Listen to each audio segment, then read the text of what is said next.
రుణమాఫీకి విధి విధానాలు ఆగస్టు 15 లోపు చేయాలి.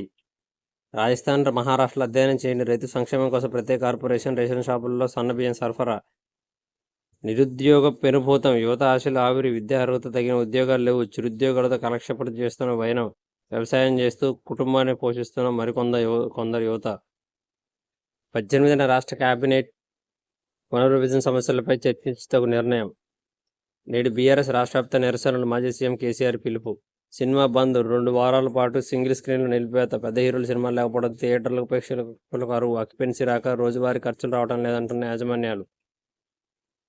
బీజేపీకి బాయ్కాట్ భయం. పంజాబ్, హర్యానాలో గ్రామాల్లో రైతుల నిరసన ఎఫెక్ట్. అంతు చిక్కని ఓటరు నాడి. లెక్కల మీద లెక్కలు. అయోమయాల నేతలు. సామాజిక తరగతుల వారీగా ఓటింగ్పై కసరత్తు. బీఆర్ఎస్ ఓటు ముంచేదెవరినో. హిందువులు, ముస్లింలు అంటూ రాజకీయాలు చేయను మోడీ. India black బలపడింది. మాట ఇచ్చా, మాఫీ చేయాల్సిందే. ఆగస్టు 15లోగా 2 లక్షల రైతు రుణమాఫీ జరగాలి. బ్యాంకర్లతో సంప్రదింపులు వేగవంతం చేయండి. వర్షాకాలం ప్రారంభానికి ముందే ధాన్యం కొనుగోలు పూర్తి. రాష్ట్ర పునర్విభజన చట్టంలోని అంశాలపై నివేదిక రూపొందించండి. ఉన్నతాధికారులకు సీఎం రేవంత్ ఆదేశాలు. 18న రాష్ట్ర మంత్రివర్గం భేటీ. హింస పెచ్చరిల్లుతుంటే మీరేం చేస్తున్నారు? ఏపీ సీఎస్ డీజీపీలపై కేంద్ర ఎన్నికల సంఘం ఆగ్రహం. హింసాకాండాన్ని తీవ్రంగా పరిగణిస్తామని వ్యాఖ్య. ముందెందుకు పసిగట్టలేకపోయారని ప్రశ్న. నేడు ఢిల్లీకి వచ్చి వివరణ ఇవ్వాలని ఆదేశాలు. చల్లని కబురు. నెలాఖరు నాటికి కేరళకు నైరుతి రుతుపవనాలు. వాతావరణ శాఖ. కేజ్రీవాల్ బెయిల్ తీర్పు అసాధారణం. సుప్రీంకోర్టు ఆయన ప్రత్యేకంగా చూసింది. అమిత్ షా వ్యాఖ్యలు. దొడ్లు వడ్లకు బోనస్ ఇవ్వకపోవడం అన్యాయం. లోక్సభ ఎన్నికలు ముగియగానే కాంగ్రెస్ మోసం బట్టబయలు. భారత అధినేత కేసీఆర్. నెలాఖరులోగా కొత్త వీసీలు నియామక ప్రక్రియ చేపట్టేందుకు ఈసీ అనుమతి. సెర్చ్ కమిటీని నియమిస్తూ ప్రభుత్వం ఉత్తర్వులు. మేడిగడ్డపై పీఠముడి. బ్యారేజ్ పునరుద్ధరణపై ముందుకు సాగని సిఫారులు. చట్టం ప్రకారం వెళ్దామని మాఫీకి మార్గం చూడండి. ఆగస్టు 15 లోపు చేసి తీరాలంతే. ఏర్పాట్లు చేయాలన్న సీఎం రేవంత్ రెడ్డి. నిధుల సమీకరణకున్న మార్గాలపై అధికారులతో చర్చ. విధి విధానాలతో కూడిన ప్రణాళికను రూపకల్పనకు ఆదేశం. భారీగా నిధులిచ్చే బ్యాంకర్లతో సంప్రదింపులు జరపాలని సూచన. అవసరమైతే కార్పొరేషన్ ఏర్పాటు చేసి సరిపడా రుణాలు. అన్నదాత ఆగమాగం. యథార్థ జిల్లాలో ధాన్యం కొనుగోలులో తీవ్ర జాప్యం. రుణమాఫీకి 40,000 కోట్లు. నిధుల సర్దుబాటుపై ఆర్థిక శాఖ మల్లగుల్లాడు. దాదాపు 40 లక్షల మంది రైతులకు అసలు వడ్డీ కలిపితే 40,000 కోట్లు. బడుగులపై బరితెగింపు. వైఎస్ఆర్సీపీ అనుకూల వర్గాల టార్గెట్. మహిళలపై పచ్చమొక్కల దాష్టికాలు.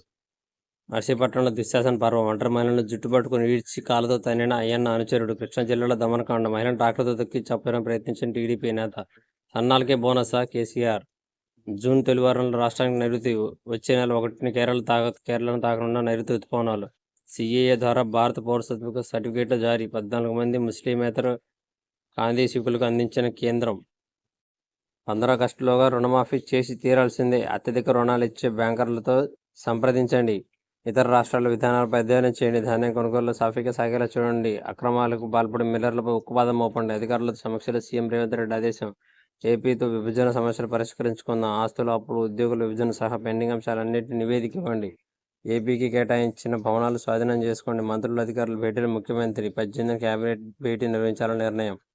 కేజ్రీకి సుప్రీం స్పెషల్ ట్రీట్మెంట్. ఇది సాధారణ తీర్పు నేను అనుకోవట్లేదు. దేశంలో చాలామంది నమ్ముతున్నది ఇదే.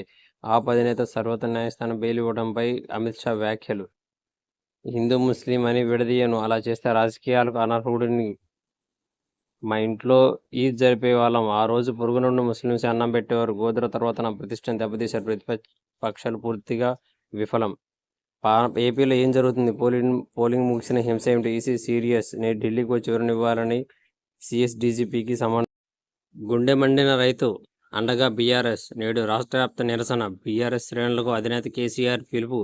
కొనుగోలు కేంద్రాల్లో కుప్పలుగా ఒడ్లు కొనకుండా కాంగ్రెస్ ప్రభుత్వం తాస్కారం. రాష్ట్ర వ్యాప్తంగా రోడ్లెక్కి రైతన్న నిరసన. భరోసా నింపాలని కేసీఆర్ నిర్ణయం. బోనస్పై 4 మడతేసిన సర్కార్. సన్నవడ్లకే బోనస్ అంటూ కొత్త పల్లవి. ఇంతకు మించిన వంచన ఉండదని ఫైర్. పుట్టుకలోనే ఇమ్యూనిటీ గుట్టు. బిడ్డ పుట్టుక విధానంతోనే రోగనిరోధక శక్తిలో తేడాలు. సాధారణ ప్రసవం అయితే బిడ్డకు మంచి ఇమ్యూనిటీ. సిజేరియన్ రోగం అయితే నిరోధక స్థాయిలో అంతంత మాత్రమే. నీకు కడియం పని. గెటౌట్. మెస్మా ఉద్యోగి పట్ల ఎమ్మెల్యే దురుసు ప్రవర్తన. మనస్తాపంతో ఉద్యోగానికి గంగామణి రాజీనామా. సన్నవడ్లకే బోనస్. కాంగ్రెస్ మరోదగా. సన్నాలకు బోనస్ ఇస్తేనే సాగు పెరుగుతుంది. దొడ్ల వడ్లను ఎఫ్సీ ఎలాగూ కొంటది. సన్నవడ్లకి మేము బోనస్ ఇచ్చుకుంటాం. విలేకరుల చిట్చాట్లో సీఎం రేవంత్ రెడ్డి. ఇదే జరుగుతుంది. దొడ్డు వడ్లు రైతులకు సున్నమే. రాష్ట్రంలో ఎక్కువ సాగేది దొడ్డు వడ్లే.